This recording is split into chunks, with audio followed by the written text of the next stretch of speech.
nos faz querer seguir sempre em frente? O que faz uma pessoa decidir buscar caminhos em que acredita? O que leva essa pessoa a buscar crescer seu negócio em uma atividade que faça sentido para sua vida?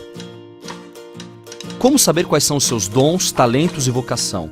Aqueles que nascem junto com a gente e desenvolvemos ao longo do tempo. Para nós, essas perguntas são inspirações, nos fazem pensar. Talentos desperdiçados e pessoas insatisfeitas com as suas atividades são comuns hoje em dia. E isso pode mudar.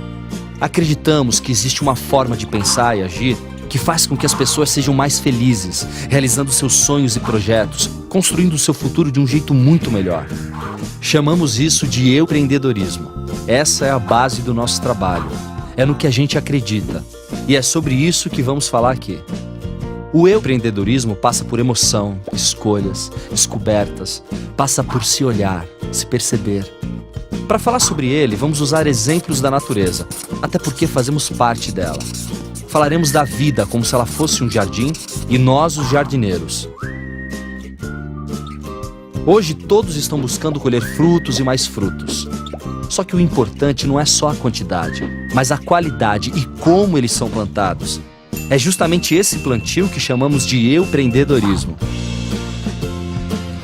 Para que as flores e os frutos nasçam, o jardineiro precisa saber de algumas coisas. Uma delas é entender que a natureza tem seu tempo e que todo plantio tem um ciclo.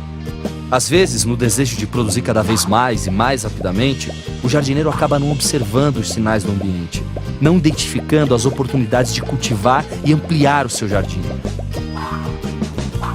Outra coisa que ele precisa saber é que para as flores e os frutos nascerem, é preciso plantar muitas sementes. Nem sempre é a primeira que vai germinar.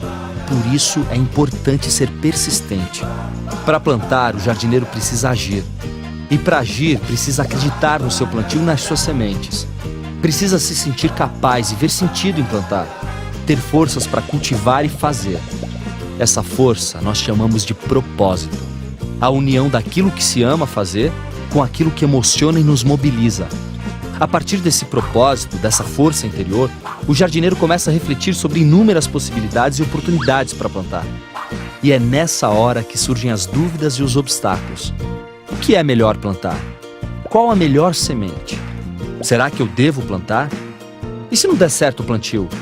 E se nada crescer? E se não der frutos? Como lidar com outros jardineiros que insistem em dizer que sua plantação não vai dar certo? Mesmo com todas essas dúvidas, o jardineiro que acredita de verdade no seu jardim, joga as suas sementes e vai em frente. Ele sabe que regar é trabalhoso e pode até ser demorado, mas vale a pena. Ele sabe que é preciso continuar. Enquanto as mudas continuam crescendo, os desafios vão mudando. O jardineiro precisa se preparar para saber lidar com esses obstáculos, porque eles fazem parte de um processo natural. Plantar e colher não é fácil, mas vale cada minuto. O tempo vai passando, os desafios podem até continuar surgindo, mas o sol também aparece, ilumina e aquece. Até que chega o momento em que as sementes viram flores e frutos. É a hora do jardineiro entender e celebrar que o plantio foi um sucesso não só pelas flores e os frutos gerados, mas também por outras mudas geradas e um ambiente à sua volta que se tornou de melhor qualidade, porque ele inspirou outros jardineiros a também partirem para suas plantações. É esse processo de plantio e colheita na vida que chamamos de empreendedorismo. O caminho em busca da sua realização. Rede Ubuntu de Empreendedorismo.